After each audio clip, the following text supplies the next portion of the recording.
결혼 5년 차, 제 허리 디스크는 3기까지 악화되었습니다. 매일 새벽 5시에 일어나 내 식구의 아침밥을 차리고 시누이의 아이를 유치원에 데려다 준 뒤 시장을 보고 집에 돌아와 바닥을 닦고 빨래를 하고 점심을 지어 시부모님 상에 올렸습니다.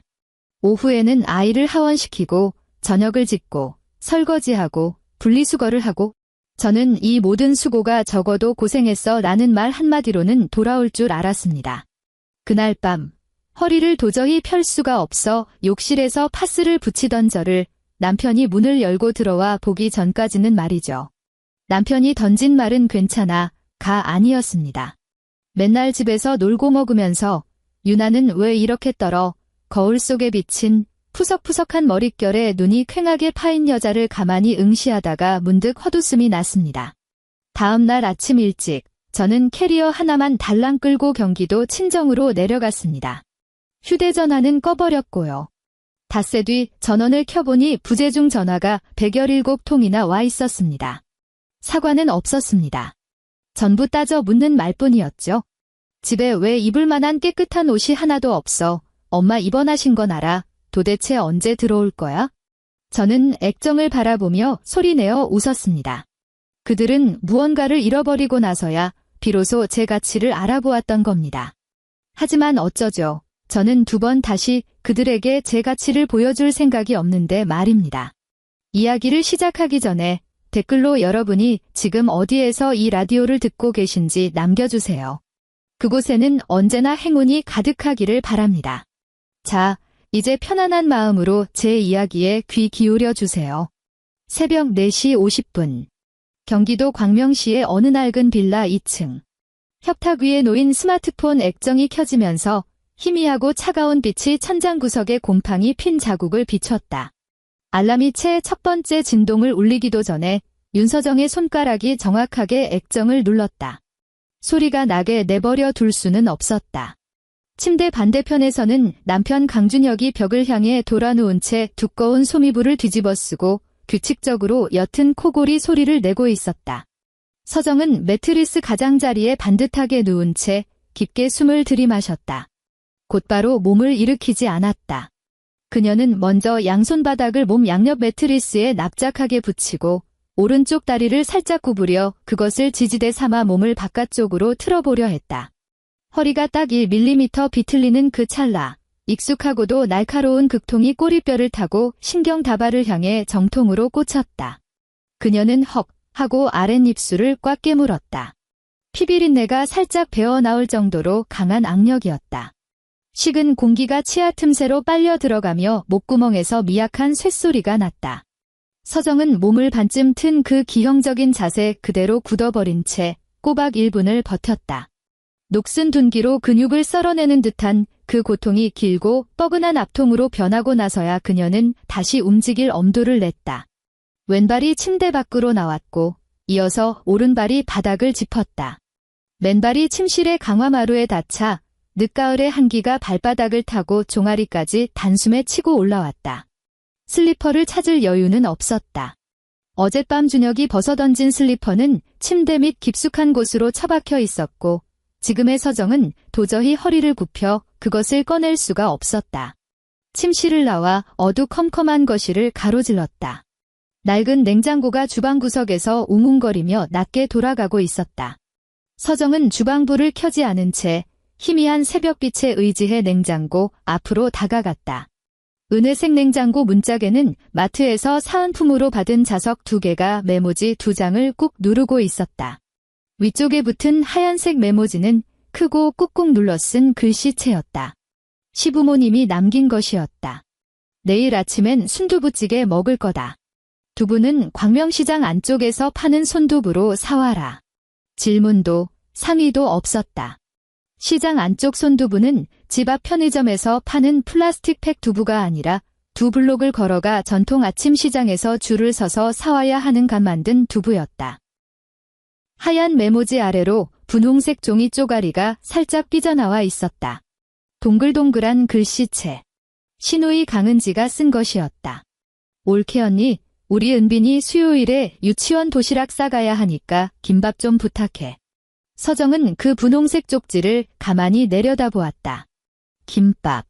이건 시장 손두부뿐만 아니라 싱싱한 시금치며 당근, 햄, 단무지까지 전부 사와야 한다는 뜻이었다. 밥도 미리 지어서 참기름과 소금으로 밑간을 하고 도마 위에 넓게 펴서 식혀둬야 했다. 그녀는 손을 뻗어 자석 밑에서 종이 2장을 확 잡아 빼더니 옆에 있는 음식물 쓰레기통에 아무렇게나 던져버렸다. 싱크대 수도꼭지를 틀자 어젯밤 미처 씻지 못한 스테인리스 국자에 찬물이 쏟아지며 사방으로 튀었다. 차가운 물방울이 손등에 닿아 찌릿한 소름이 돋았다. 서정은 낡은 회색 앞치마를 두르고 쌀을 씻기 시작했다. 얼음장 같은 물속에서 쌀알들이 서로 부딪히며 서걱거리는 소리를 냈다. 이토록 완벽하게 고요한 집안에서 그 소리만이 유독 선명하게 울려 퍼졌다. 오전 10시. 전통시장. 바퀴 달린 장바구니 카트가 울퉁불퉁하게 파인 아스팔트 바닥을 구르며 얕게 고인 물웅덩이를 밟고 지나갈 때마다 잿빛 흙탕물이 튀어올랐다. 시장 안은 상인들의 호객 소리와 어느 정육점에서 틀어놓은 싸구려 스피커의 트로트 메들리로 가득 차 있었다. 서정은 채소 가게 앞에 멈춰 서서 상태가 좋아 보이는 시금치 한 단을 고르려 허리를 숙였다. 그때 겉옷 주머니에서 휴대전화가 징 울렸다.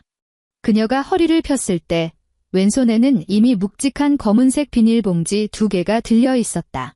광명시장 손두부와 흙이 잔뜩 묻은 무 몇 개가 들어있는 봉지였다. 서정은 힘겹게 오른손으로 주머니를 뒤져 휴대전화를 꺼내고는 액정을 한 번 쓱 보고 통화 버튼을 밀었다. 그리고는 어깨와 귀 사이에 휴대전화를 우겨 넣듯 끼웠다. 어머니, 그녀가 낮게 불렀다. 수화기 너머로 시어머니 오영숙의 카랑카랑한 목소리가 들려왔다. 시장통의 소음 따위는 가볍게 뚫고 들어올 만큼 쩌렁쩌렁했다. 서정이 너 장은 다 봤니? 지금 시금치 고르고 있어요. 은빈이 도시락 싸야 해서요. 아, 그거야 천천히 하면 되고. 내 시아버지가 오늘 입맛이 영 없으시다면서 간장게장이 드시고 싶다잖니? 수산물 코너 쪽으로 가서 알 뺀 걸로 좀 사와라. 죽은 꽃게는 절대 안 된다. 내 아버님 장 약하신 거 알지? 서정은 휴대전화를 짓누르고 있는 목이 뻐근해지는 것을 느꼈다. 수산물 코너는 시장 반대편 끝인데 저 지금 들고 있는 짐이 너무 많아서. 아유, 그까짓 거 몇 걸음 더 걷는다고 사람 안 죽어. 내 시아버지가 뼈 빠지게 돈 벌어다 먹여 살리는데 간장게장 한 입 드시고 싶다는데 그게 그렇게 어렵니? 시어머니는 말이 끝날 틈도 주지 않고 다다다 쏘아붙였다. 아, 그리고 밑에 층박 여산에 이번 주 토요일이 손주 100일이라더라. 내가 축의금 봉투 좀 하나 챙겨놔라. 5만 원만 딱 넣고 그 외 흰색 금태 둘러진 봉투 있지? 잊어버리면 안 된다. 또 전화가 끊겼다. 서정은 휴대전화를 목에 끼운 그 우스꽝스러운 자세로 몇 초간 가만히 서 있었다. 이윽고 천천히 고개를 똑바로 세우자 휴대전화가 어깨를 타고 스르륵 미끄러져 오른손 바닥으로 떨어졌다. 오른쪽 손목 관절에서 전기가 통하듯 저릿하고 시큰한 통증이 밀려왔다. 통증은 팔뚝의 힘줄을 타고 팔꿈치까지 쫙 퍼져나갔다. 작년 겨울 집에 보일러 온수가 일주일이나 고장났을 때 매일같이 얼음물로 어른 4명분의 식기를 설거지하고 무거운 장바구니를 끌고 다닌 탓에 손목 건초염이 단단히 자리 잡고 만 것이다. 정형외과 의사는 손목 보호대를 차라고 신신당부했지만 나물 씻고 고기 썰며 물이 닿을 때마다 보호대에서 쉰내가 나는 바람에 며칠 못 가 빼버릴 수밖에 없었다. 그녀는 휴대전화를 다시 주머니에 쑤셔 넣었다. 그러고는 쭈그려 앉아 그 시큰거리는 오른손으로 시금치 한 단을 움켜쥐고 주인의 빨간 바구니에 담았다. 아주머니, 이것 좀 달아주세요. 계산을 마친 서정은 다시 카트를 질질 끌며 시장 반대편 수산물 코너를 향해 발걸음을 옮겼다. 왼손에 들린 비닐봉지 손잡이가 손가락 살집을 파고들며 짙은 적자색 자국 2줄을 선명하게 남겼다. 오후 3시. 창문 하나 없는 욕실 안에서는 환풍기가 털털거리며 요란하게 돌아가고 있었다. 서정은 변기 옆 바닥에 쪼그려 앉아 뻣뻣한 소를 쥐고 있었다. 타일 틈새마다 새카맣게 피어오른 곰팡이는 독한 락스를 들이붓고 빡빡 문질러야만 겨우 벗겨졌다. 코를 찌르는 염소 가스 냄새가 좁은 공간을 꽉 채웠다. 그녀가 끼고 있는 노란색 고무장갑은 이미 끝부분이 거뭇거뭇하게 물들어 있었다. 솔이 타일 바닥을 긁을 때마다 사각, 사각, 사각하는 둔탁한 소리가 났다. 서정은 대여섯 번 솔질을 할 때마다 동작을 멈춰야 했다. 아침에 느꼈던 뻐근한 압통은 온데간데 없고 이제는 진짜 굵은 쇠꼬챙이가 꼬리뼈를 뚫고 들어와 숨을 쉴 때마다 위로 쿡쿡 쑤셔대는 것 같았다. 그녀는 세면대 도자기 가장자리를 짚고 몸을 똑바로 펴서 숨을 좀 고르려 했다. 몸을 일으키는 바로 그 순간 눈앞이 돌연 흐려졌다. 시야 가장자리부터 시커먼 장막이 확 처지더니 순식간에 가운데로 몰려들었다. 다리에 힘이 풀리며 무릎이 옆에 있던 세탁기 쇠붙이 외관에 쾅 하고 부딪혔다. 퍽 하는 무거운 소리. 그녀는 양손으로 세탁기 모서리를 죽어라 움켜쥐었다. 손톱이 금속 코팅면을 긁어내렸다. 십수초가 지나서야 눈앞에 처진 검은 장막이 서서히 걷히기 시작했다. 이마에 송글송글 맺힌 식은땀이 볼을 타고 눈점막으로 흘러들어가 눈알이 빠질 듯 따가웠다. 세탁기에 기댄 채로 서정의 몸이 축축한 타일 바닥으로 주르륵 미끄러졌다. 고무장갑에 묻어있던 하얀 락스 거품이 옅은 색바짓가단에 묻어 큼지막하게 젖은 자국을 남겼다. 그녀의 시선이 세면대 위 거울에 가닿았다. 거울 모서리에는 조그만 달력 스티커가 붙어 있었다. 서정은 달력에 적힌 숫자를 뚫어지라 쳐다보았다. 올해가 반 넘게 지나는 동안 그녀는 혼자 몰래 정형외과를 4번이나 다녀왔다. 횟수를 세어보고는 입술을 깨물었다. 매번 시누이의 아이가 유치원에서 하원하기 전 딱 2시간 비는 틈을 타서 병원으로 달려갔다. 번호표를 뽑고 엑스레이를 찍고 의사의 한숨 소리를 들었다. 진료실에서 의사는 모니터 속 엑스레이 사진의 그림자를 가리키며 말했다. 윤서정 환자분, 허리디스크가 벌써 3기입니다. 여기서 치료 안 하고 방치하면 신경을 완전히 눌러서 하반신 마비가 올 수도 있어요. 당장 2주 동안은 절대 안정 취하셔야 합니다. 허리 굽히거나 무거운 거 드는 건 절대 금물이에요. 2번, 3번, 4번 갈 때마다 떼어본 진료 기록부맨 아랫줄에는 늘 똑같은 문장이 찍혀 있었다. 2주간의 절대 안정 요함. 하지만 그녀는 단 하루도, 아니 단 1시간도 쉬지 못했다. 시아버지 강만호의 와이셔츠는 무조건 손빨래를 해서 빳빳하게 다림질해 놔야 했고 시어머니 오영숙은 하루 3끼간 만든 새 반찬이 아니면 젓가락을 대지도 않았다.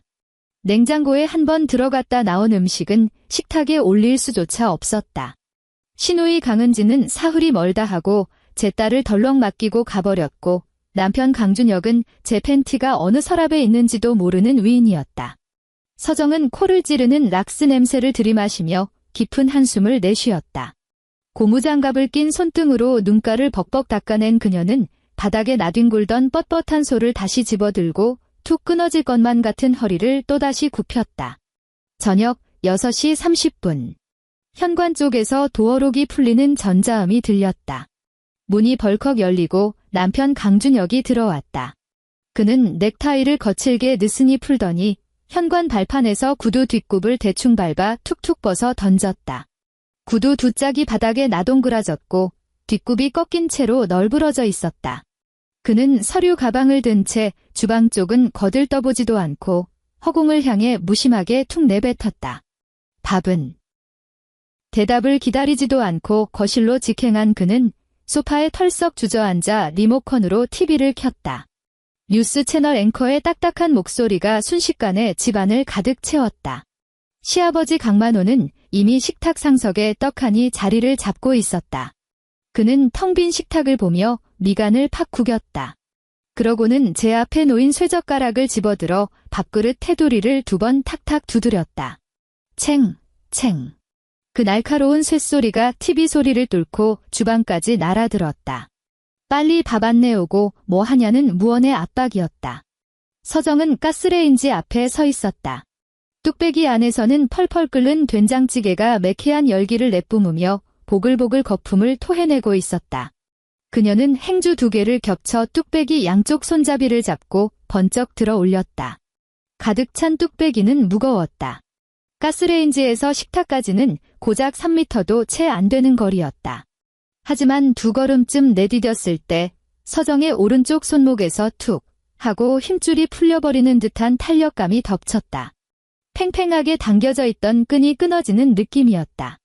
뚝배기가 오른쪽으로 획 기울면서 펄펄 끓는 찌개 국물 2방울이 그녀의 손등 위로 튀었다. 그녀는 악물고 손을 놓지 않았다. 억지로 버티며 식탁 한가운데에 뚝배기를 쾅 하고 내려놓았다. 뚝배기 밑바닥이 식탁에 부딪히는 소리가 제법 컸다. 강만호가 움찔하며 상체를 뒤로 물렸고 젓가락을 식탁 위에 탁 내려놓았다. 조심 안 해. 이 식탁이 원목인데 뜨거운 거 쏟아서 데이기라도 하면 내가 다 물어낼 거냐? 서정은 고개를 푹 숙인 채 시아버지와 눈을 맞추지 않았다. 그녀는 조용히 2손을 등 뒤로 숨기고 왼손 엄지손가락으로 시뻘겋게 데인 오른손 등을 꾹 눌렀다. 죄송합니다. 아버님. 그녀가 밥을 풀어 주방으로 몸을 돌릴 때 시아버지는 벌써 숟가락을 들고 찌개 위로 떠오른 거품을 걷어내며 국물을 떠먹고 있었다. 소파에 누운 준혁은 여전히 TV 화면에만 시선을 고정한 채 식탁에서 일어난 소동은 들리지도 않는다는 듯 굴었다. 그날 밤 11시. 오래된 빌라에 마침내 정적이 찾아왔다. 시부모님 방문 틈으로 새어나오던 불빛이 꺼졌고 침실에서는 준혁의 코 고는 소리가 다시 규칙적으로 울리기 시작했다. 서정은 온 식구가 깊이 잠든 것을 확인하고 나서야 발소리를 죽여 욕실로 들어가 문을 살짝 닫았다. 밖에서 자고 있는 사람들을 깨울까 봐 환풍기도 켜지 않았다. 그녀는 수백 번은 빨아 색이 다 바랜 면 티셔츠를 가슴팍까지 둘둘 말아 올렸다. 드러난 매너리를 세면대 위 거울 쪽으로 돌리고 고개를 약간 비틀어 자신의 등허리를 비춰보았다. 거울 속에 비친 허리춤의 피부는 까맣게 변해버린 오래된 파스 자국들로 빼곡했다. 파스를 너무 오래 붙이고 있어서 살가죽에 들러붙은 끈끈이가 씻겨나가지 않아 겹겹이 쌓인 흉측하고 더러운 얼룩들이었다. 그리고 그 시커먼 자국들 한가운데에는 새로 퉁퉁 부어오른 검붉은 피멍이 자리 잡고 있었다. 피부 겉면으로 불길한 열감이 확확 뿜어져 나오는 것 같았다. 그녀는 세면대 아래 수납장을 열어 약국에서 파는 제일 싸구려 파스 한 통을 꺼냈다. 비닐 포장을 뜯고 파스 모서리를 잡고 뒷면의 투명 필름을 조심조심 벗겨냈다. 독하고 매운 한방 파스 냄새가 순식간에 좁은 욕실 안을 꽉 채웠다. 낮 동안 혹사당한 탓에 서정의 손은 아직도 미세하게 떨리고 있었다. 그녀가 팔을 뒤로 꺾어 등허리에 파스를 막 붙이려던 찰나 욕실 문 손잡이가 철컥하고 돌아갔다. 아무런 예고도 없이 문이 벌컥 열렸다. 문 앞에 강준혁이 서 있었다. 쭈글쭈글하게 구겨진 잠옷 차림에 까치집을 한 머리, 반쯤 감긴 눈이 자다가 화장실을 쓸어 일어난 게 분명했다. 안으로 들어오려던 준혁의 발걸음이 뚝 멈췄다. 욕실의 환한 불빛에 눈을 찡그린 그는 세면대 앞에 서 있는 아내를 보았고 그녀의 허리에 남은 끔찍한 흉터와 붉게 부어오른 자국도 똑똑히 보았다. 하지만 그의 얼굴에는 놀람도 일말의 걱정이나 안쓰러움도 없었다. 그는 대번 미간을 팍 찌푸리더니 코를 킁킁거리며 숨기지 않고 혐오스러운 표정을 지어 보였다. 또 그거 붙여 잠결에 찌증이 잔뜩 묻어나는 목소리가 사정없이 날아와 꽂혔다.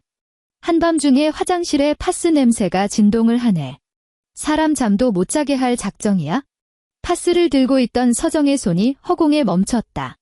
준혁은 문틀에 삐딱하게 기대서서 신경질적으로 머리를 벅벅 긁었다.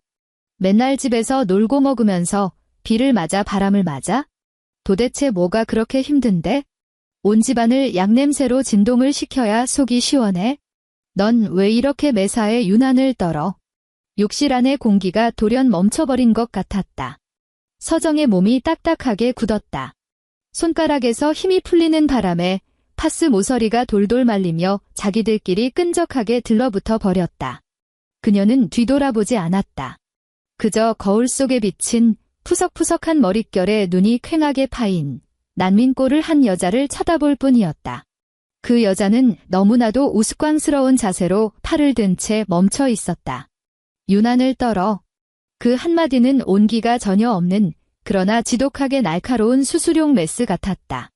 지난 5년간 단단히 덮어두었던 무언가의 배를 쩍 갈라버렸다. 피 한 방울 나지 않았지만 텅 빈 메아리만이 남았다. 그녀는 천천히 팔을 내렸다. 반쯤 접힌 파스가 옆구리에 삐뚤빼뚤하게 달라붙었다. 반은 살갗에 붙고 나머지 반은 허공에 덜렁거리며 그녀의 숨결을 따라 파르르 떨렸다. 서정이 아무 말도 하지 않자 준혁은 짜증스럽게 쯧 하고 혀를 찼다. 빨리 나와. 나 화장실 써야 돼. 그 말을 끝으로 그는 안방으로 획 돌아가 버렸다. 열린 문은 닫아주지도 않았다. 서정은 바로 움직이지 않았다. 그저 조용히 서서 덜렁거리는 반쪽짜리 파스를 내려다보았다. 그러고는 손을 뻗어 아주 천천히 그리고 아주 꼼꼼하게 그 삐뚤어진 파스를 꾹꾹 눌러붙이며 주름진 곳 하나 없이 반듯하게 폈다. 둘둘 말아 올렸던 티셔츠를 다시 끌어내렸다. 그녀는 욕실을 나섰다. 거실을 지날 때 제대로 닫히지 않은 커튼 틈새로 달빛이 새어 들어와 마룻바닥을 비추고 있었다. 서정의 발걸음이 멈췄다. 거실 탁자 한가운데에는 준혁이 마시다 만 맥주 캔 하나가 덩그러니 놓여 있었다. 캔 입구에는 하얀 거품 자국이 말라붙어 있었다.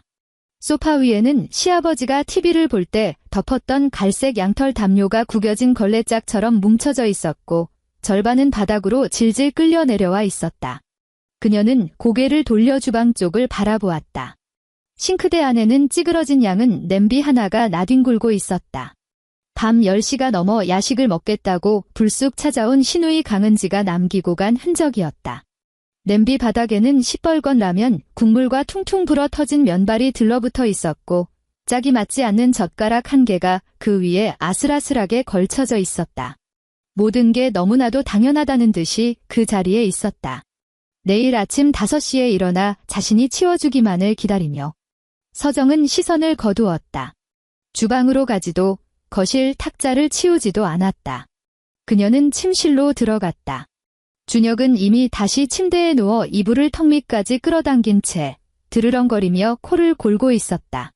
서정은 침대 발치를 빙 돌아 벽 쪽에 붙은 옷장으로 다가갔다. 까치발을 들고 옷장 맨 위 칸의 문을 열었다. 그곳에는 먼지가 뽀얗게 내려앉은 20인치짜리 은색 캐리어가 쑤셔 박혀 있었다. 5년 전 친정에서 시집올 때 들고 왔던 바로 그 가방이었다. 캐리어를 꺼내 방바닥에 눕혔다. 지퍼를 열자 오래된 나프탈렌 냄새가 확 풍겨왔다.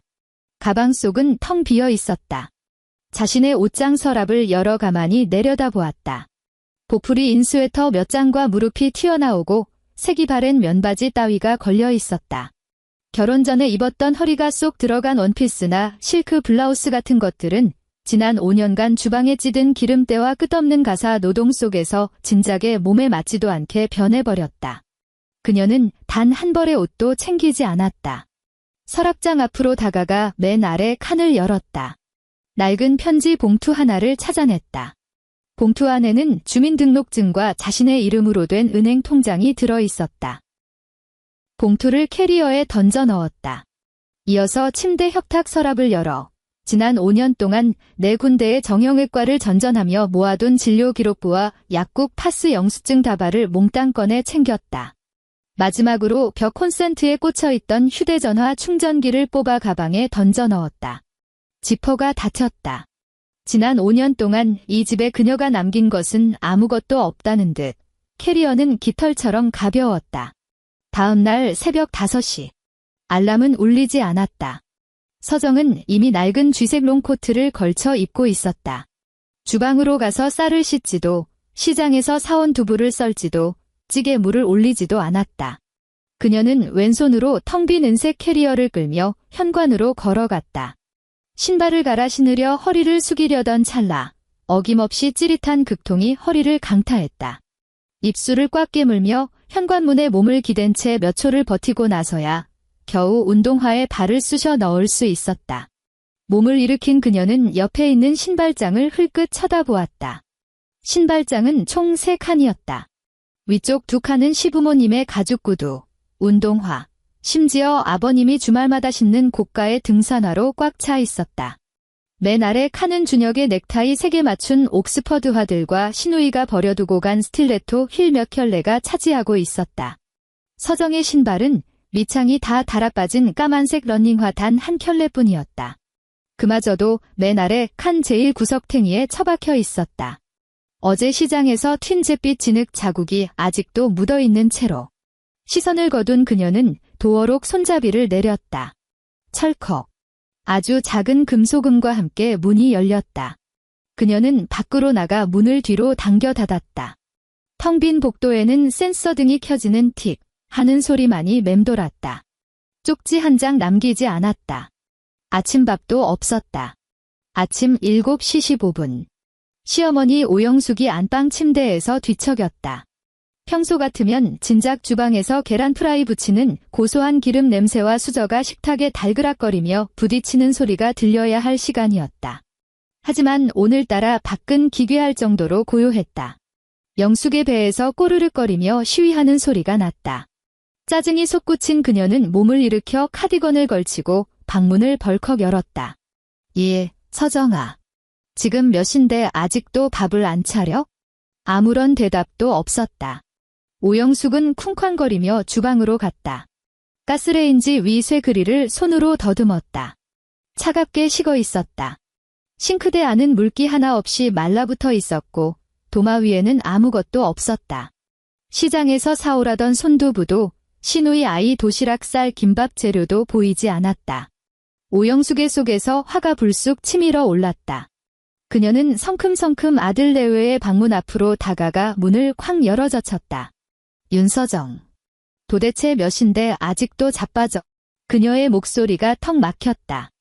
침대 위에는 준혁 혼자 이불을 뒤집어 쓰고 세상 모르게 자고 있었다. 서정이 누워 있어야 할 반쪽짜리 자리는 구김살 하나 없이 팽팽했다. 강준혁. 얘야, 너 빨리 안 일어나. 오영숙이 다가가 아들의 어깨를 거칠게 흔들어 깨웠다. 준혁이 부스스 눈을 뜨며 미간을 팍 구겼다. 아, 엄마. 아침부터 왜 이래 진짜. 내 마누라 어디 갔어? 지금 시간이 몇인데 주방에 불도 안 켜져 있어. 우리 늙은이들 굶겨 죽일 작정이야? 준혁은 눈을 비비며 억지로 상체를 일으켰다. 몰라. 아직 안 일어났어. 그는 무의식적으로 옆자리를 손으로 더듬었다. 이불 밖의 공기 온도 그대로였다. 싸늘했다. 고개를 돌려 방 안을 쓱 훑어보던 준혁의 시선이 한 곳에 멈췄다. 멍해졌다. 벽 쪽에 붙은 옷장 문이 반쯤 열려 있었다. 맨 꼭대기, 항상 그 은색 캐리어가 쑤셔 박혀 있던 자리가 횡하니 비어 있었다. 준혁의 잠이 순식간에 확 달아났다. 이불을 걷어차고 침대에서 내려와 옷장 앞으로 다가갔다. 서랍은 열려 있었고 속옷이며 옷가지가 마구잡이로 흐트러져 있었다. 그는 다급히 뒤돌아 침대 협탁 위에 있던 스마트폰을 집어들고 서정의 번호를 눌렀다. 수화기 너머로 기계적인 여자의 목소리가 흘러나왔다. 전원이 꺼져 있어 삐 소리 후 소리샘으로 스마트폰 액정을 쳐다보는 준혁의 미간이 서서히 험악하게 일그러졌다. 첫째 날, 준혁은 스마트폰을 침대 위로 던져버리고 신경질적으로 머리를 벅벅 긁었다.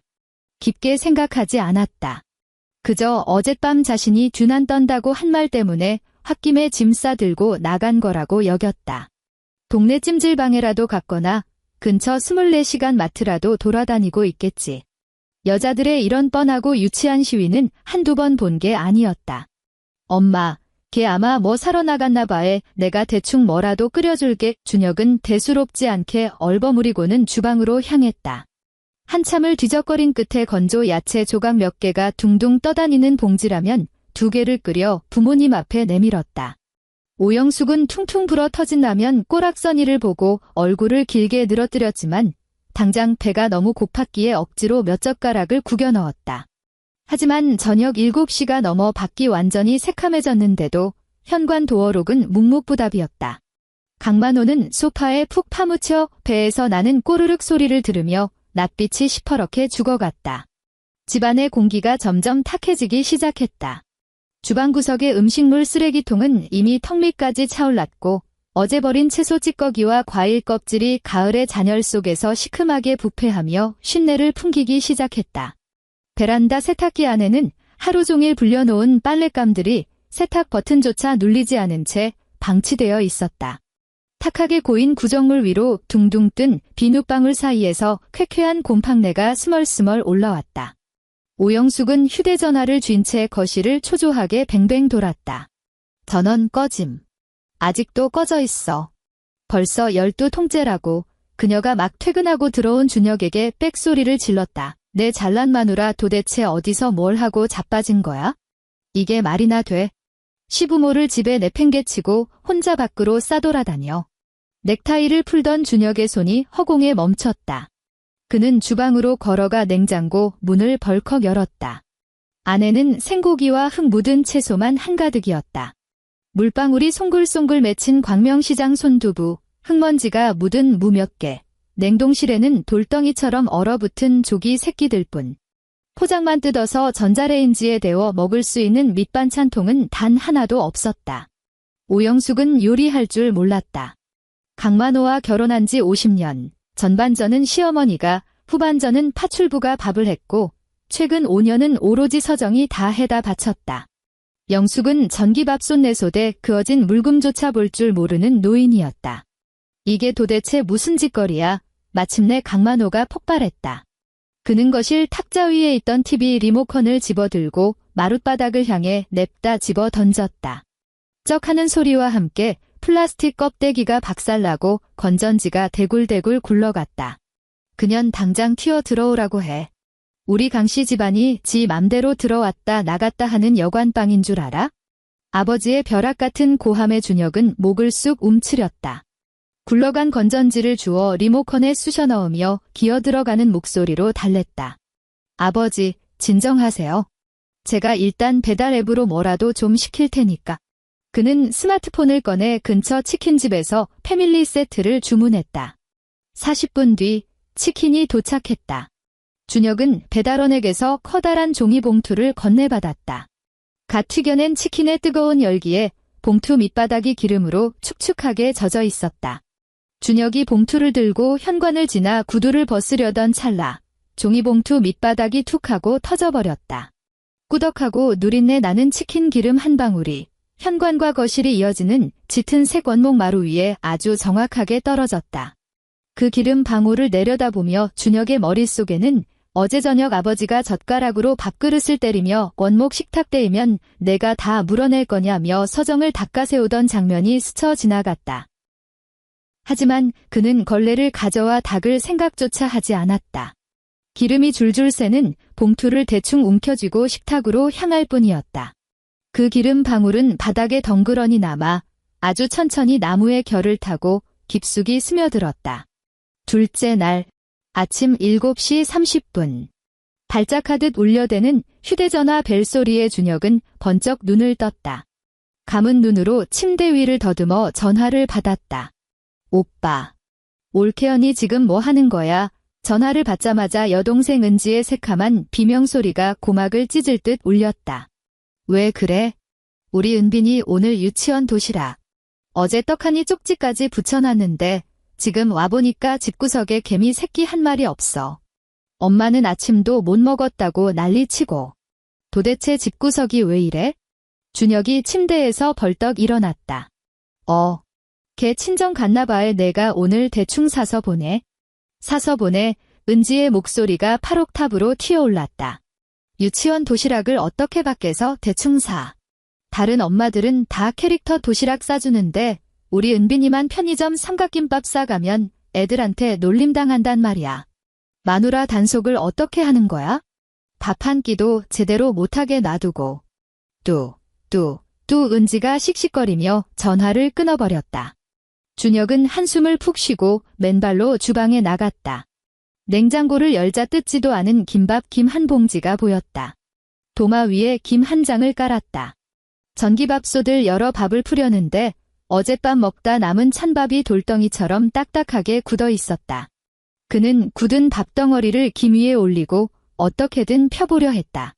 하지만 밥알은 뭉쳐서 떨어지지도 않았고 숟가락으로 꾹꾹 억지로 누르자 김이 푹 찢어지며 커다란 구멍이 났다. 그 흉하게 뚫린 구멍을 보던 준혁은 신경질이 뻗쳐 밥이 묻은 김을 통째로 뭉개서 쓰레기통에 처박아 버렸다. 결국 그는 미층 편의점으로 내려가 제일 싼 삼각김밥 하나를 사서 은빈의 유치원 가방에 쑤셔 넣어주어야 했다. 오후. 준혁은 내일 회의 때 입을 하늘색 스트라이프 셔츠가 보이지 않는다는 걸 깨달았다. 옷장을 다 뒤집어 엎고 나서야 며칠 전 벗어 빨래통에 처박아둔 사실이 떠올랐다. 베란다로 나가보니 세탁기 안에는 어제부터 불려놓은 빨랫감들이 썩은 내를 풍기며 고여 있었다. 그는 코를 틀어막고 인상을 구긴 채 세탁기 조작부의 버튼을 아무렇게나 쾅쾅 눌러댔다. 강력 세탁이라는 글자가 보이길래 무조건 깨끗하게 빨릴 거라 믿고 동작 버튼을 눌렀다. 하지만 그 모드의 기본 온도가 90도 끓는 물 삶기 모드라는 건 까맣게 몰랐다. 1시간 뒤 세탁 완료 알림음이 울렸다. 준혁이 뚜껑을 열고 빨래를 끄집어냈다.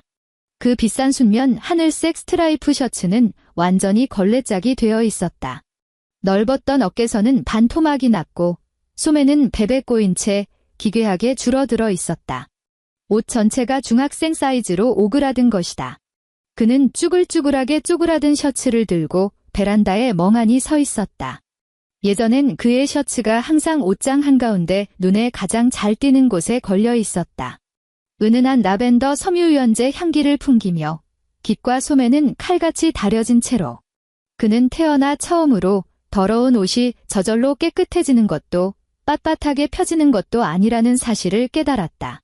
셋째 날, 재앙은 주방에서부터 시작되었다. 사흘 내내 아무도 싱크대 수납함과 거름망을 치우지 않았다. 라면 국물, 빨래 구정물, 비눗물이 모조리 싱크대로 쏟아졌다. 배수구 거름망은 밥풀 찌꺼기와 누런 기름때로 완전히 꽉 막혀버렸다. 오영숙이 손을 씻으려 수도꼭지를 틀자 물이 내려가지 못하고 순식간에 차올라 싱크대 턱을 넘어 주방 타일 바닥으로 줄줄 흘러넘쳤다. 강만호가 물을 마시러 안방에서 걸어 나왔다. 바닥에 흥건하게 고인 물웅덩이를 보지 못했다. 면 소재 실내화를 신은 발이 미끄러운 기름때 섞인 물을 밟는 순간 찌익 하고 핫디뎠다. 아이고. 거구의 강만호가 붕 떴다가 바닥으로 쿵 하고 고꾸라졌다. 뒤통수가 싱크대 하부장 나무 문짝에 부딪히며 뼈가 울리는 듯한 둔탁한 소리가 났다. 오영숙이 새파랗게 질려 비명을 질렀다. 영감, 영감, 왜 이래? 만호는 창백해진 얼굴로 바닥에 뻗어 이마에서 굵은 식은땀을 뚝뚝 흘렸다. 평소 앓고 있던 저혈당까지 겹쳐 눈앞이 새하얘지며 말조차 제대로 잊지 못했다. 오래된 빌라 단지의 정적을 찢으며 구급차 사이렌 소리가 울렸다. 응급실 복도. 오영숙은 회사에서 불이 나게 달려온 아들 준혁의 팔뚝을 손톱이 파고들도록 꽉 움켜쥐었다. 공포와 분노로 형편없이 일그러진 목소리가 터져나왔다. 내 마누라 도대체 어디로 튄 거야? 시아버지가 다쳐서 병원에 실려왔는데 전화 한 통 안 봐. 이거 우리 늙은이들 빨리 죽으라고 고사 지내는 거 아니냐고. 넥타이는 삐뚤어지고 이마는 땀범벅이 된 준혁은 굳게 닫힌 응급실 문을 바라보며 생전 처음 뼛속까지 스며드는 당혹감에 휩싸였다. 여태껏 시아버지 혈압이 오르거나 시어머니 무릎 관절이 쑤셔 병원에 갈 때면 서정이 온 사방을 뛰어다녔다. 번호표를 뽑고 곁을 지키고 식사를 챙기고 퉁명스러운 간호사들에게 허리 굽혀 묻고 심지어 약 먹을 시간까지 분 단위로 외웠다. 보호자분, 수납 먼저 하세요. 간호사가 영수증 뭉치를 들고 다가왔다. 환자분 신분증이나 건강보험증 가져오셨죠? 준혁은 멍해졌다. 건강보험증이요? 네, 보험증 없으면 급여 처리 안 돼서 100% 본인 부담하셔야 해요. 간호사가 짜증스럽다는 듯 쳐다보았다. 준혁이 엄마를 돌아보았다. 엄마, 아버지 보험증 어디 뒀어? 오영숙도 어안이 벙벙한 표정이었다. 네, 내가 그걸 어떻게 알아? 맨날 서정이가 챙겼는데? 거실 왼쪽 서랍에 있던가? TV 다이 밑에 있나? 새하얀 형광등 불빛 아래 덩그러니 선 준혁의 손에 영수증 뭉치만 쥐어 있었다. 그는 아버지의 건강보험증이 어디 있는지도 모를 뿐더러 아버지가 드시던 혈압약 이름이 뭔지, 항생제 알레르기가 있는지도 전혀 모른다는 사실을 깨달았다. 어두컴컴한 미로 속에 덩그러니 내동댕이 쳐진 장님 꼴이었다. 사방이 온통 읽을 수 없는 벽이었다. 넷째 날, 집안 꼴은 이제 완전히 통제불능 상태였다. 베란다에 널브러진 음식물 쓰레기 봉투는 3개로 불어나 있었다.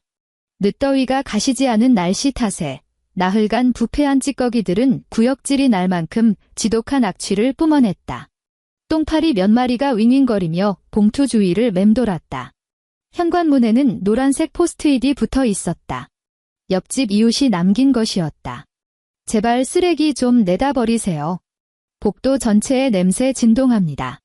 기본 예의는 지키고 삽시다. 퇴근하고 돌아온 준혁은 그 쪽지를 보자마자 북 뜯어 구겨버렸다. 화장실에 들어가 보리를 보려 했다. 습관적으로 휴지거리로 손을 뻗었는데 손끝에 걸리는 게 없었다. 두루마리 휴지 10만 갈색 뼈대처럼 덩그러니 남아있었다. 그는 바지를 축혀 올리고 세면대 아래 수납장을 미친 듯이 뒤졌다. 없었다. 여분의 두루마리 휴지는 단 한 개도 없었다. 서정은 매주 목요일 오후 마트에 가서 생필품을 사들였다. 두루마리 휴지, 세탁 세제, 주방 세제, 쓰레기 봉투. 이 집에서 이런 것들은 마치 공기처럼 다 떨어지면 어디선가 저절로 튀어나오는 줄만 알았다. 이제 그 산소 공급 장치가 완전히 박살 나버린 것이다. 거실에서는 은빈의 새파란 울음소리가 터져나왔다. 은지는 오후에 친구들과 카페에서 수다를 떨겠다며 딸내미를 친정엄마에게 떠맡기고 나갔다. 평소 은빈은 얌전한 편이라 서정이 과일을 작게 썰어주고 뽀로로만 틀어주면 반나절은 얌전히 앉아 놀곤 했다. 하지만 지금 영숙이 썰어준 사과는 성인 주먹만 해서 애가 씹을 수가 없었고 만화 채널을 틀어달라고 떼를 써도 영숙은 리모컨이 어디 있는지도 몰랐다. 외숙모. 우리 외숙모 데려와. 은빈이 카페트 위에 나자빠져 두 다리를 바둥거리며 얼굴이 시뻘개지도록 악을 썼다. 골치가 아파진 영숙이 손녀의 팔을 억지로 잡아 끌었다. 뚝 그치지 못해. 내 외숙모 밖에서 대져버렸다. 그 말을 듣자 은빈은 숨이 넘어가도록 자지러지며 할머니의 손을 획 뿌리치고 도망갔다. 현관문을 열고 들어온 은지는 이 아수라장을 고스란히 목격했다. 미간을 잔뜩 구긴 그녀는 이리저리 굴러다니는 장난감, 새카맣게 찌든 마룻바닥, 거실 탁자에 산처럼 쌓인 배달 용기들, 그리고 소파에 주저앉아 관자놀이를 짚고 있는 늙은 어미를 번갈아 보았다. 그제야 은지는 깨달았다. 이 집의 평온하고 깨끗했던 모습은 원래부터 존재했던 게 아니라는 것을. 누구의 희생도 없이 거저 얻어지던 그 우아한 체면 따위는 애초에 허상이었다는 것을. 하지만 입이 찢어져도 인정하기 싫은 그녀는 늘 그래왔듯 남 탓을 시전했다. 악을 쓰는 딸을 안아 올리며 차갑게 쏘아붙였다. 집구석 꼴이 이게 뭐야? 완전 돼지우리가 따로 없네? 오빠도 참 병신같이 마누라 하나 꽉 못 잡고 어쩔 거야 이게? 5째 날. 준혁은 드디어 실마리를 찾았다. 서정이 예전에 다니던 직장 동료를 수소문한 끝에 경기도 처가댁 유선 전화번호를 알아낸 것이다. 그는 난장판이 된 거실 소파에 앉아 탁자 위 딱딱하게 말라붙은 피자 꼬투리와 나뒹구는 맥주 캔을 쳐다보며 깊은 숨을 한 번 내쉬고는 번호를 꾹꾹 눌렀다. 신호음이 길게 갔다. 안 받나 싶어 끊으려던 찰나 수화기 너머로 중년 여자의 목소리가 들렸다. 여보세요. 장모님, 저 준혁입니다. 준혁은 최대한 평소처럼 점잖고 차분한 목소리를 꾸며냈다. 전화기 너머로 2초간 정적이 흘렀다. 이윽고 장모의 목소리가 얼음장처럼 차갑게 떨어졌다. 내가 여긴 무슨 일로 전화질이냐? 서정이 거기 있죠? 요 며칠 집에 일이 좀 많아서요. 아버지도 다치셔서 입원하셨고. 서정이 좀 바꿔주세요. 슬슬 화 풀고 들어오라고 하세요. 준혁의 말투에는 여전히 자신이 당연한 권리를 주장하고 있다는 오만함이 묻어났다. 그엔 너랑 할 말 없다. 장모가 단칼에 잘랐다. 준혁은 멈칫하더니 이내 화가 울컥 치밀었다. 장모님, 아무리 그래도 그렇지 아무 말도 없이 짐 싸서 나가는 법이 어디 있습니까? 집구석은 엉망이고 며느리 된 도리, 장모의 코웃음 소리가 들렸다. 그 웃음 끝에는 지독한 회한이 묻어 있었다. 너 내 딸 허리디스크가 지금 어떤 상태인지 알기나 해? 준혁은 말문이 막혔다. 무슨 상태요? 가끔 허리 아프다곤 했는데 파스 좀 붙이고 쉬면 되는 거 아니었습니까? 의사가 그러더라. 허리디스크 3기에 신경이 다 눌려 터져서 당장 수술 안 하면 평생 휠체어 신세지게 생겼다고 장모의 목소리가 터져나오며 파르르 떨렸다. 너희 집구석은 지난 5년 동안 내 딸을 도대체 뭘로 취급한 거야? 돈 한 푼 안 드는 공짜 파출부? 아니면 찔러도 아프단 소리 못하는 짐승 새끼? 준혁은 입을 벌렸다. 나한테 그렇게 심각하다고 말한 적 없잖아요. 라고 변명하고 싶었지만 문득 그날 밤 욕실 거울에 비치던 검붉은 피멍과 파스 자국으로 짓무른 아내의 끔찍한 등허리가 뇌리를 스쳤다. 입술이 달싹였으나 자신이 내뱉으려던 변명이 얼마나 알량한지 스스로도 알았다. 2번 다시 전화하지 마라. 딸깍. 전화가 끊겼다. 수화기에서는 뚜 하는 기계음만 일정한 간격으로 들려왔다. 준혁은 스마트폰을 쥔 채 천천히 귀에서 떼어냈다. 그는 일어서지 않았다. 소파에 멍하니 주저앉아 처음으로 진짜 자신의 집안 꼴을 샅샅이 둘러보았다. TV장 모서리에는 회색 먼지가 뽀얗게 쌓여 있었다. 카페트 위에는 정체를 알 수 없는 시커먼 얼룩이 져 있었고 주방 싱크대에 널브러진 쉰내 나는 행주는 구역질을 불렀다. 사방에 널린 배달 용기들은 작은 쓰레기 산맥을 이루고 있었다. 그의 시선이 천천히 바닥으로 향했다. 현관과 거실 경계선, 그 짙은 색 원목 마루에 시선이 꽂혔다. 그곳에는 바짝 말라 비틀어진 새카만 치킨 기름 얼룩이 들러붙어 있었다. 가장자리엔 먼지까지 엉겨붙어 마치 지저분한 흉터처럼 비싼 나뭇결을 징그럽게 파고들고 있었다. 그는 한참 동안 그 찌든 때를 노려보았다. 귀신에 홀린 듯 손을 뻗어 상체를 숙여 그 더러운 얼룩을 닦아내려 했다. 그의 손가락이 막 그 기름때에 닿으려던 순간 준혁은 손을 멈칫했다. 며칠 전 떨어졌던 치킨 기름은 이미 딱딱하게 굳어 공기 중의 먼지까지 빨아들인 채 암갈색 딱지가 되어 있었다. 그가 검지손가락 지문으로 살짝 문지르자 오래되고 쉰내 나는 끈적한 촉감이 신경을 타고 소름 끼치게 전해졌다.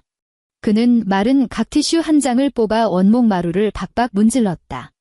하지만 기름때는 지워지기는커녕 나뭇결을 따라 허옇게 번지며 훨씬 더 흉물스럽고 거대한 얼룩으로 변해버렸다. 준혁은 번져버린 얼룩을 멍하니 쳐다보았다. 더러워진 휴지를 터질 듯 꽉 찬 쓰레기통에 대충 던져넣고는 자리에서 벌떡 일어났다. 신발장 위에 놓인 차 키를 낚아채듯 집어들고 문을 박차고 나갔다. 경기도 광명시 90년대 후반에 지어진 낡은 주택가. 붉은 벽돌 외벽 틈새로는 푸릇한 이끼가 끼어 있었고 복도 센서 등은 접촉 불량인지 깜빡거렸다. 좁은 시멘트 계단을 뛰어 올라가 3층에 도착한 준혁은 초록색 방청 페인트가 칠해진 철문 앞에 섰다. 운전하느라 구겨진 셔츠 밑단을 한번 팽팽하게 잡아당긴 그는 초인종을 꾹 눌렀다. 딩동, 텅 빈 복도의 벨소리만 날카롭게 울렸다. 인기척은 없었다. 30초를 기다리다 다시 한번 벨을 눌렀다. 안에서 실내화를 끌며 다가오는 질박한 발소리가 들렸다. 이내 잠금 장치가 철컥 돌아갔다. 철문이 안쪽으로 10cm 남짓 열렸다. 문틀과 문짝 사이에는 굵고 튼튼한 안전고리가 여전히 팽팽하게 걸려 있었다. 문틈 사이로 서정의 어머니가 서 있었다. 촌스러운 꽃무늬 홈웨어를 입고 희끗희끗한 머리를 까만 플라스틱 집게 핀으로 틀어올린 모습이었다. 장모의 얼굴에는 그 어떤 감정의 동요도 없었고 평소 사위를 대할 때 보이던 살가운 미소 한 점 남아있지 않았다. 준혁은 무의식적으로 허리를 꼿꼿이 세운 채 고개를 까딱 숙였다. 장모님, 저 왔습니다. 문은 더 이상 열리지 않았다. 쇠사슬 안전고리는 끊어질 듯 팽팽했다. 내가 무슨 낯짝으로 여길 와. 장모의 목소리는 너무나 낮아서 폭발하기 일보 직전의 활화산처럼 억눌려 있었다. 준혁은 양손을 배꼽 근처로 모아쥐고 무의식적으로 손등을 극적였다. 장모님, 요즘 집에 일이 좀 많았습니다. 아버지는 넘어지셔서 병원에 입원하셨고 어머니 혼자서 감당이 안 되세요. 서정이. 이젠 화 풀렸겠죠? 나오라고 해주세요. 제가 데리고 가겠습니다. 장모가 그를 쏘아보았다. 문틈 사이로 뿜어져 나오는 그 시선은 길거리에 널브러진 짐승의 사체를 보는 듯했다. 데리고 가. 그녀가 픽 헛웃음을 쳤다. 눈가에 깊게 파인 주름이 더 짙어졌다. 어디로? 개 평생 소처럼 부려먹던 그 지옥 구덩이로? 장모님, 제가 그날 밤 말실수를 한 건 인정합니다. 하지만 저도 피곤해서 내 딸년이 그날 밤 짐 싸들고 여기 쳐들어왔을 때 꼴이 어땠는지 알아? 장모가 말을 끊고 들어왔다. 목소리가 쇳소리처럼 쩍 갈라졌다. 준혁은 움찔했다. 그 어린 것이 현관문 열고 들어오는데 허리를 아예 펴지도 못하더라. 샤워를 하러 들어가서는 양말 한 짝을 제 손으로 못 벗어서 엉엉 울어 장모의 손이 철문 모서리를 부서져라 꽉 움켜쥐었다. 손가락 마디가 하얗게 질려 있었다. 내가 목욕탕에 플라스틱 의자 하나 갖다 놓고 앉혀서 내 손으로 직접 등짝에 샤워기를 뿌려줬어. 복도 센서 등이 툭 꺼졌다. 두 사람은 칠흑 같은 어둠 속에 잠겼다. 준혁은 미동도 하지 않았고 장모 역시 발을 굴러 불을 켤 생각 따위는 없었다. 애가 허물을 벗듯이 옷을 까뒤집는데 내가 하마터면 샤워기를 놓쳐서 바닥에 주저앉을 뻔했다. 어둠 속에서 장모의 거친 숨소리가 들려왔다. 그 싼티 나는 파스를 하도 덕지덕지 붙여대서 등짝 가죽이 죄다 벌겋게 짓물러 터져 있었어. 척추 양옆으론 피멍이 시퍼렇게 들어있고 지가 손톱으로 긁어서 피딱지가 다 말라붙어 있더라. 파스 끈끈이가 살갗에 늘어붙어서 씻기지도 않는데 손만 스쳐도 애가 사시나무 떨듯이 파르르 떨어. 준혁의 목을대가 크게 꿀꺽 넘어갔다. 목구멍에 바싹 마른 집단이 쑤셔 박힌 것처럼 아무 소리도 나오지 않았다. 내가 내 속으로 나와서 30년을 금이야 오기야 키워 대학까지 보낸 내 새끼야. 장모의 목소리에 마침내 처절한 물기가 서렸지만 이내 분노가 그 슬픔을 씹어 삼켰다. 난 내 딸년이 그런 끔찍한 꼴을 하고 있을 줄은 꿈에도 몰랐다. 강준혁, 너는 매일 밤 그의 옆에 누워 자면서 눈알이 파버린 시체였어? 장님이었냐고. 그걸 어떻게 모를 수가 있어. 준혁이 변명하려 입을 뗐다. 그때 문 안쪽 거실 깊숙한 곳에서 굵직하고 묵직한 남자의 목소리가 들려왔다. 서정의 아버지였다. 뭐하러 그런 놈팽이한테 긴 말하고 서 있어. 서슬퍼런 쇳덩이 같은 목소리였다. 당장 꺼지라고 해. 장모는 두 번 다시 준혁의 얼굴을 쳐다보지 않았다. 잡고 있던 문을 획 놓아버렸다. 쾅! 고막을 찢을 듯한 굉음과 함께 초록색 철문이 준혁의 코앞에서 매몰차게 닫혔다. 문틀에 쌓여있던 묵은 먼지 몇 알이 진동에 털어져 나와 그의 어깨 위로 소리 없이 내려앉았다. 준혁은 굳게 닫힌 문 앞에 멍하니 서 있었다. 1분, 5분, 10분.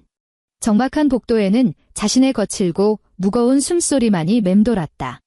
주먹을 쥐고 문을 두드리려 손을 치켜들었지만 허공에 멈춘 주먹은 끝내 철문을 내려치지 못하고 툭 떨어졌다.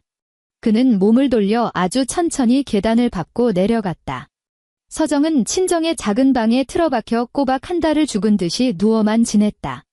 방 안에는 말린 쑥을 태운 은은한 향기가 맴돌았다. 매일 새벽 4시 50분에 눈을 번쩍 뜰 필요도 없었다. 알람 소리도 내 식구 아침상을 차릴 일도 시누이가 얄밉게 붙여놓은 분홍색 포스트잇도 없었다.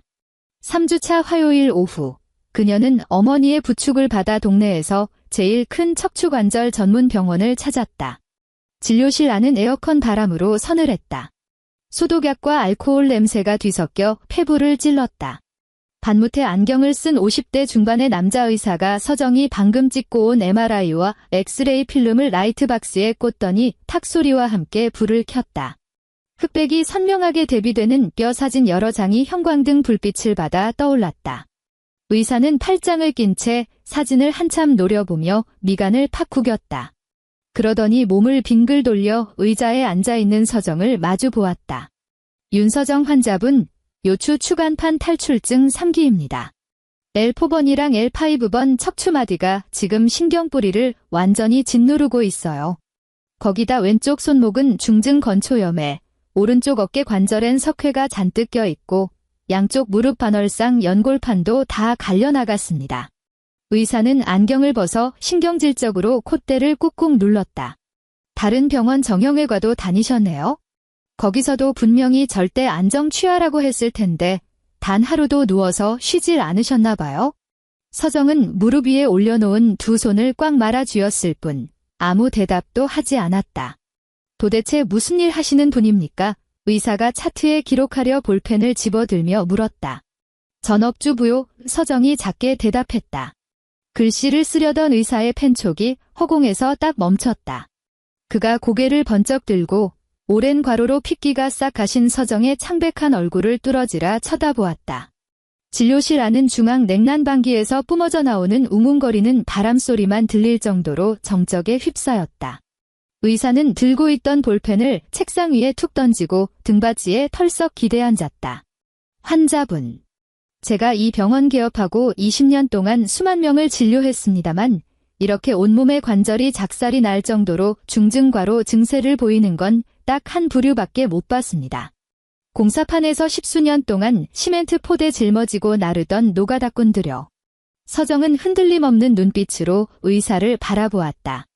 당장 미세 침습 수술 받고 길고 지루한 물리치료 시작하지 않으면 환자분 남은 평생은 물컵 하나 혼자 힘으로 못 드는 불구로 살아야 합니다. 그 끔찍한 선고를 듣는 순간에도 서정의 표정은 잔잔한 호수 같았다. 눈시울이 붉어지지도 어깨가 파르르 떨리지도 않았다.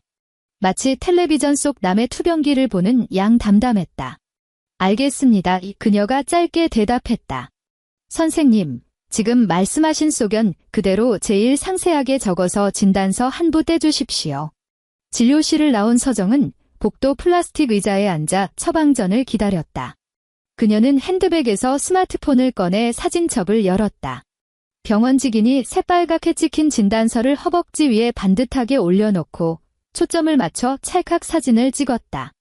스마트폰에 새 폴더를 만들었다. 자판을 꾹꾹 눌러 두 글자를 적어 넣었다. 증거. 그 폴더 안으로 방금 찍은 진단서 사진을 옮겼다. 폴더 안에는 이미 지난 5년간 4군데의 정형외과를 전전한 진료 기록, 약국에서 파스를 산 영수증, 그리고 새카만 끈끈이와 시퍼런 피멍으로 도배된 자신의 등허리를 몰래 찍어둔 사진들이 고스란히 담겨 있었다. 6주차 수요일. 경기도 수원시 무료법률구조공단. 서정은 좁은 상담실 의자에 앉아 있었다. 맞은편에 앉은 정장 차림의 여변호사가 노트북 키보드를 타닥타닥 매섭게 두드리고 있었다. 보내주신 이 의료 기록들이랑 남편 측이 아내의 심각한 허리디스크 질환을 뻔히 알면서도 과도한 가사 노동을 강요하고 폭언을 일삼았다는 정황을 종합해보면 유책 배우자로 몰아 위자료 청구하는 건 식은 죽 먹기입니다. 변호사가 안경을 쓱 치켜올리며 모니터 화면의 숫자를 노려보았다. 서정이 두툼한 서류 봉투 하나를 쓱 내밀었다. 이건 뭡니까? 변호사가 봉투를 받아 들었다. 지난 5년 동안 제가 이 집구석에서 한 가사 노동 명세서입니다. 서정의 목소리엔 높낮이가 없었다. 그 인간이 저한테 그러더군요. 맨날 집에서 놀고 먹으면서 뭐가 그렇게 힘들어서 유난이냐고. 그래서 한번 꼼꼼히 계산해 봤습니다. 변호사가 봉투를 열었다. 안에는 A4 용지에 표로 깔끔하게 정리된 내역서가 들어있었다. 매일 새벽 5시부터 밤 11시까지. 장보기, 요리, 설거지, 빨래, 다림질, 대청소, 시부모 병수발, 시누이 아이 육아.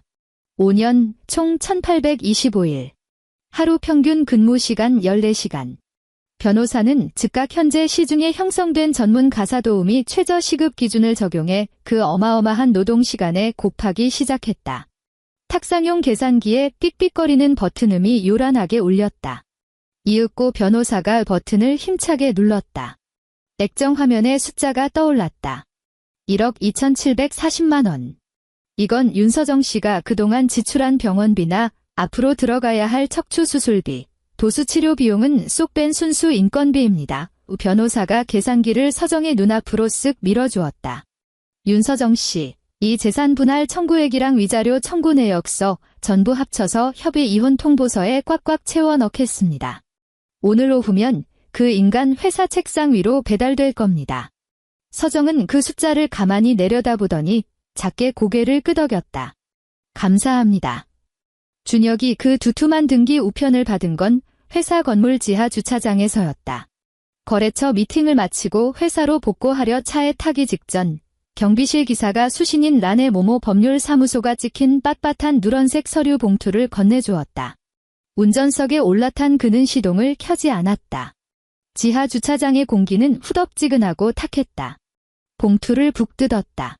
안에서 빳빳한 서류 뭉치를 끄집어냈다. 맨 앞장 한가운데 굵고 시꺼먼 명조체로 이렇게 적혀 있었다. 협의 이혼 통보서. 준혁은 순간 숨을 멈췄다. 다급하게 뒷장을 펄럭펄럭 넘겼다. 두 번째 장은 상세한 재산 분할 청구 내역이었다. 그가 1억 2,740만 원이라는 숫자를 발견한 순간 서류를 쥔 손이 파르르 떨렸다. 종이 모서리에 엄지손가락이 베어 얕은 핏자국이 남았다. 뒤로 갈수록 빼곡하게 첨부된 증빙 자료들이 쏟아져 나왔다. 수십 장의 약국 파스 영수증, 달코 다른 정형외과 진료 영수증, 그리고 눈을 찌를 듯 선명한 병원 직인이 찍힌 중증 육체 노동자와 동일한 수준의 관절 손상이라는 최신 진단서 사본까지. 준혁은 자동차 시트 헤드레스트의 뒤통수를 쾅 받고 기대어 버렸다. 센서 등이 찰칵 소리를 내며 꺼졌고 그는 칠흑 같은 어둠 속에 갇혔다. 시동도 켜지 않아 찜통 같은 차 안에서 그는 꼬박 2시간을 미동도 않고 앉아 있었다. 등줄기를 타고 흐른 식은땀이 셔츠를 푹 적셔 가죽 시트에 끈적하게 들러붙었다. 주머니에서 스마트폰을 꺼내 서정과의 카카오톡 대화창을 열었다. 마지막으로 보낸 메시지는 닷새 전, 도대체 언제 들어올 거야라며 윽박 지르던 문자였다. 엄지손가락이 쿼티 자판 위에서 덜덜 떨며 허공을 맴돌았다. 썼다 지우기를 수십 번 반복한 끝에 짧은 메시지 하나를 전송했다. 미안해. 그날 내가 말실수했어. 이혼은 하지 말자. 내가 다 고칠게.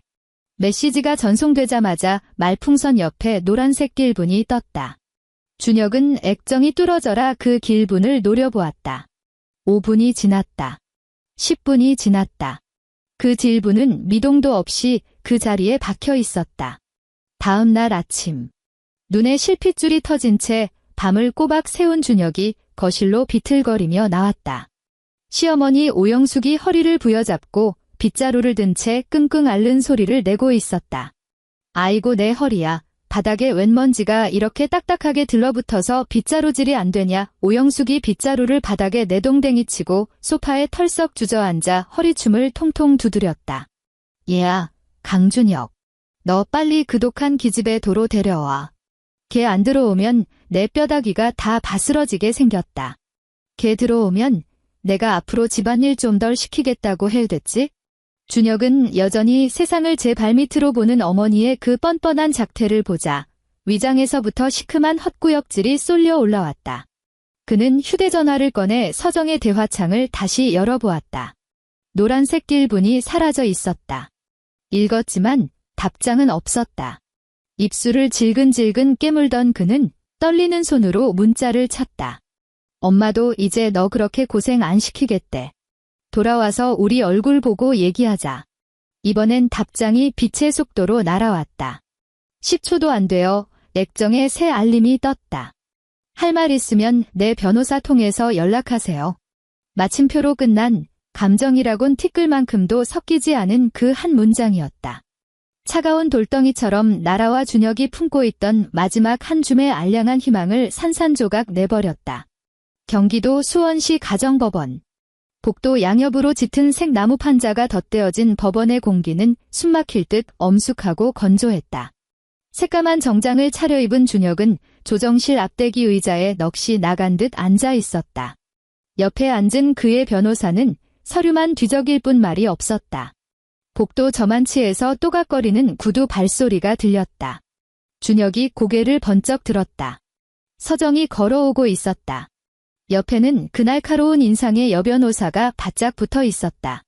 준혁은 첫눈에 그녀를 알아보지 못할 뻔했다. 항상 고무줄 하나로 대충 질끈 묶고 다니던 그 푸석푸석한 긴 머리는 온데간데 없고 턱선에 맞춰 세련되게 자른 단발머리가 길고 하얀 목선을 드러내고 있었다. 그녀는 베이지색 트렌치 코트를 입고 있었다. 비싼 명품은 아니었지만 각이 반듯하게 잡혀 있어 그녀의 체형에 꼭 맞았다. 허리띠는 무심한 듯 시크하게 묶여 있었고 온몸에서 주방 찌든 때 냄새와 구분 등의 피로감 따위는 흔적도 없이 증발해버렸다. 살이 쏙 빠져 턱선은 날렵해졌지만 안색은 지난 5년의 결혼 생활을 통틀어 단 하루도 본 적 없을 만큼 눈부시게 빛났다. 피부 밑에서부터 건강한 윤기가 은은하게 배어나왔다. 서정은 조정실 문 앞에 서서 시선을 정면으로 향할 뿐 준혁에게는 단 1mm의 곁눈질조차 허락하지 않았다. 조정실 문이 열리고 법원 직원이 안으로 들어오라며 손짓했다. 전쟁 같은 40분이 흘렀다. 긴 직사각형 테이블의 중앙에 조정위원이 앉아 양측 변호사들의 피 튀기는 교섭을 지켜보았다. 남편 측은 혼인 기간 내내 심각한 정신적 냉대와 폭언을 일삼았으며 이로 인해 아내는 영구적인 신체적 결함을 얻었습니다. 서정 측 변호사는 한치의 흔들림도 없이 얼음장 같은 목소리로 조목조목 팩트를 꽂아 넣었다. 준혁은 벙어리처럼 입을 꾹 다문 채 테이블 위에 놓인 재산 분할 합의서만 뚫어지라 노려보았다. 가사 노동배상액 1억 2,700만 원, 거기다 정신적 위자료, 앞으로 들어갈 막대한 척추 수술비까지. 그의 은행 잔고를 바닥까지 긁어 모으는 건 물론이고 결혼 전에 자기 명의로 대출받아 산 아파트까지 담보로 잡혀야 할 판이었다. 만약 저쪽에서 끝까지 소송 가겠다고 우기면 준혁 측 변호사가 손으로 입을 가리고 그의 귓가에 다급히 속삭였다. 저쪽이 쥐고 있는 의료 기록이랑 진단서가 너무 치명적입니다. 판사가 이거 장기간 가정 내 정서적 학대로 인한 상해로 인정해버리면 위자료는 천정부지로 속고 집도 뺏길 수 있습니다. 여기서 도장 찍으셔야 합니다. 무릎 위에 올려놓은 준혁의 두 손이 사시나무 떨리듯 덜덜 떨렸다. 조정위원이 최종 합의서를 그의 코앞으로 쓱 밀었다. 이해 없으시면 서명하고 도장 찍으시죠. 준혁은 테이블 위 검은색 수성펜을 집어들었다. 펜대 플라스틱이 유난히 차갑게 느껴졌다. 그는 정장 안주머니를 뒤져 조그만 도장 케이스를 꺼냈다. 뚜껑을 열자 안에는 싸구려 나무로 막도장을 판 개인 인감이 들어있었다. 5년 전 구청에서 혼인신고를 마치고 나온 날이었다. 서정이 그의 손을 이끌고 인사동 골목길로 들어가 수제 도장 파는 노점상에서 3만 원을 주고 손수 나무 토막을 고르며 아저씨가 자기 남편 이름을 새기는 걸 황홀하게 지켜보던 바로 그 도장이었다. 그때 서정은 배시시 웃으며 이렇게 말했다. 이제 우리 집 통장이랑 중요한 서류엔 꼭 오빠의 이 도장을 찍는 거야. 알겠지? 준혁은 그 도장을 꽉 움켜쥐었다. 세월에 닳고 닳아 둥그러진 나무 모서리를 엄지손가락으로 쓸어내렸다. 도장을 붉은 인주에 꾹 눌렀다. 깊은 숨을 들이마시고 합의서 우측 하단에 체중을 실어 도장을 찍어 눌렀다. 새빨간 원형 자국이 흰 종이 위로 선명하고도 잔인하게 찍혀 나왔다. 이혼 후 3개월 뒤 강씨 일가의 낡은 빌라에는 코를 찌르는 역겨운 탄내가 진동하고 있었다.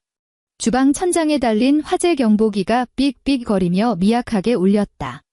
오영숙이 두꺼운 오븐 장갑을 끼고 전기밥솥 뚜껑을 확 열어 젖혔다. 새카만 연기가 확 뿜어져 나왔다. 이번 주에만 벌써 2번째였다.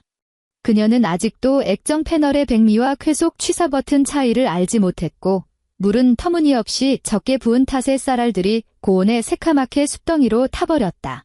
내 손바닥엔 시커먼 누룽지 껍데기가 화석처럼 들러붙어 있었다. 오영숙은 씩씩거리며 내 손을 뽑아 싱크대에 내동댕이 쳤다. 쇠숟가락을 집어들고 바닥에 들러붙은 숯덩이를 미친 듯이 박박 긁어대기 시작했다. 코팅 벗겨지는 끼기기기 하는 소리가 소름 끼치게 울려 퍼졌다. 까만 찌꺼기들이 싱크대 사방으로 튀었다. 강만호가 안방에서 미간을 팍 구긴 채 걸어 나왔다. 오늘은 오랜 친구 딸내미의 결혼식에 가야 해서 옷장에서 제일 비싼 쥐색 양복을 꺼내 입었다. 하지만 그 양복은 세탁소에 다녀온 지 수백 년은 된 듯했다. 서정의 칼 같은 다림질이 사라진 양복은 깃이 흐물흐물하게 말려 올라갔고 바지 칼주름은 흔적도 없이 사라졌다. 심지어 소매 끝자락에는 언제 튀었는지 모를 누런 간장 얼룩이 말라붙어 있었다. 밥 아직 멀었어. 강만호가 신경질을 버럭 냈다. 처먹어, 처먹어. 그놈의 박타령. 꼬우면 당신이 직접 해 처먹든가. 영숙이 숟가락을 내던지며 남편을 향해 고래고래 소리를 질렀다. 강만호는 속이 부글부글 끓어올랐지만 말대꾸를 포기하고 현관문을 쾅 닫고 나가버렸다. 예식장 뷔페 식당. 강만호는 접시를 들고 생선의 코너에서 집게로 회를 집어 올리려 했다. 누군가 등 뒤에서 그의 어깨를 툭 쳤다. 아이고, 강 사장. 이거 얼마만이야. 이 빳빳하게 다려진 고급 정장을 쫙 빼입은 옛 친구가 다가왔다. 친구는 강만호의 위아래를 쓱 훑어보았다. 구겨진 셔츠깃과 광택이라곤 찾아볼 수 없는 푸석푸석한 구두에 시선이 1초쯤 머물더니 눈빛에 미묘한 이질감이 스쳤다. 근데 꼴이 왜 그래? 사모님 어디 편찮으셔? 아니면 집에 무슨 우환이라도 있어? 친구가 짐짓 걱정스러운 투로 물었다.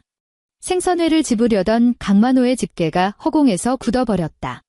주변 하객들의 시선이 일제히 자신의 그 남루하고 초라한 행색에 꽂히는 것만 같았다. 그는 꿀꺽 침을 삼키고 집게를 원래 자리에 조용히 내려놓은 뒤 억지로 입꼬리를 끌어올렸다. 아니. 아침에 바빠서 대충 주워 입고 나왔네? 그는 텅 빈 접시를 든 채 도망치듯 식당을 빠져나왔다. 오후 2시 15분.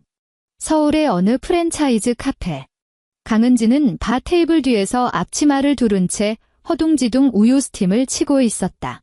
주머니 속 스마트폰이 미친 듯이 진동했다. 액정을 훔쳐보니 유치원 담임 선생님의 문자였다. 은빈 어머니, 다른 아이들은 모두 하원했는데 은빈이만 아직 기다리고 있습니다. 서둘러 데리러 와주세요. 은지는 신경질적으로 앞치마를 확 벗어 던졌다. 점장에게 죄송해요. 급한 일이 있어서요. 라고 소리치고는 가방을 낚아채어 밖으로 뛰쳐나갔다. 이번 달 들어 벌써 3번째 조퇴였다. 점장의 얼굴이 무섭게 일그러졌다. 그녀는 아스팔트 바닥 위를 하이힐을 신고 미친 듯이 내달렸다. 가을바람에 머리칼은 미친년처럼 흩날렸고 이마엔 식은 땀이 줄줄 흘렀다. 유치원 경비실에 도착했을 때 은비는 이미 숨 넘어가게 오열하고 있었다. 은지는 딸의 손을 억지로 잡아 끌고 지하철역으로 걸어갔다. 뾰족한 구두 굽의 뒤꿈치가 다 까져 한 걸음 내디딜 때마다 송곳으로 찌르는 듯한 고통이 밀려왔다. 그 와중에 은비는 다리가 아프다며 안아달라고 떼를 썼다. 결국 은지의 인내심이 바닥을 치고 멘탈이 산산조각 났다. 그녀는 스마트폰을 꺼내 준혁의 번호를 냅다 눌렀다. 전화가 연결되자마자 은지는 길거리 한복판에서 미친 사람처럼 악을 썼다. 오빠가 애초에 그년 못 나가게 잡았어야지. 나 지금 길바닥에서 이게 무슨 꼴이야? 파트타임 알바 하나 제대로 못하고 잘리게 생겼다고. 엄마는 매일 집구석에서 쌍욕이나 해대고 아빠는 입고 나갈 팬티 한 장이 없어. 도대체 이 집구석 가장이 돼서 뭐하고 자빠진 거야? 병신같이. 수학이 넘어. 준혁은 불도 켜지 않은 캄캄한 침실에 혼자 우두커니 앉아 있었다. 침대 위 이불은 쉰내 나는 걸레짝처럼 구석에 처박혀 있었고 바닥엔 뒤집어 벗어 던진 양말짝들이 굴러다녔다. 그는 전화기 너머로 악을 쓰는 여동생의 비명을 가만히 듣고만 있었다. 반박하지도 핑계를 대지도 않았다. 그는 스마트폰을 귀에서 스르륵 떼어내고 새빨간 통화 종료 버튼을 눌렀다. 방 안에는 다시 숨막히는 정막만이 내려앉았다. 경기도 서정의 친정집에서 멀지 않은 한적하고 깨끗한 주택가. 서정은 이혼 위자료와 재산 분할로 받은 돈 일부로 평수는 작지만 남향이라 볕이 아주 잘 드는 전세 원룸을 하나 구했다. 매달 월세 나갈 걱정 없는 아늑한 보금자리였다. 그녀는 요추 미세 침습 수술을 성공적으로 마치고 지금은 수술 후 6주 차에 접어들었다. 등허리엔 아주 작은 방수밴드 하나만 붙어 있었다.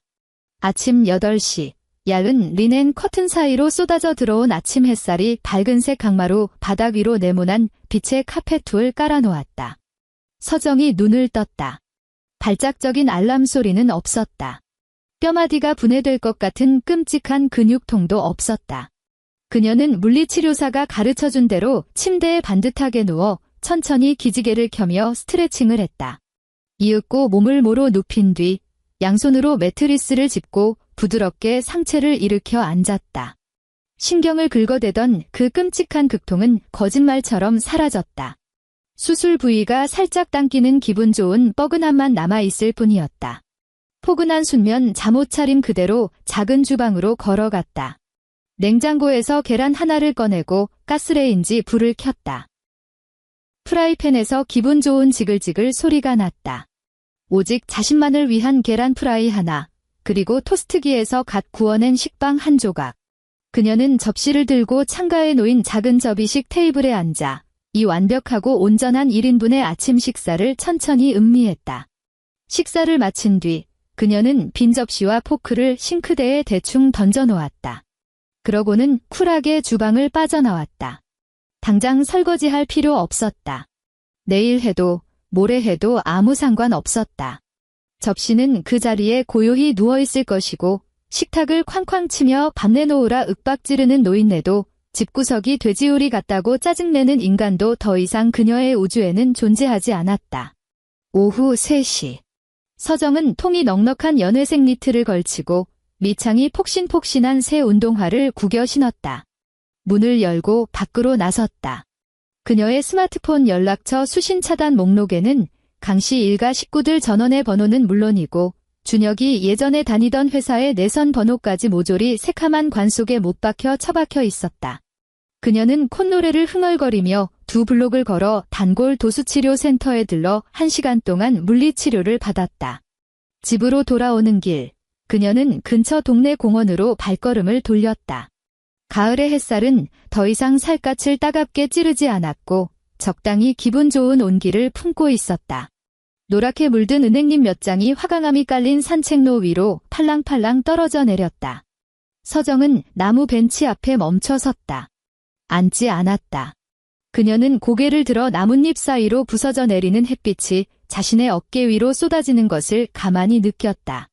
그녀는 오른쪽 어깨를 조심스레 돌려보았다.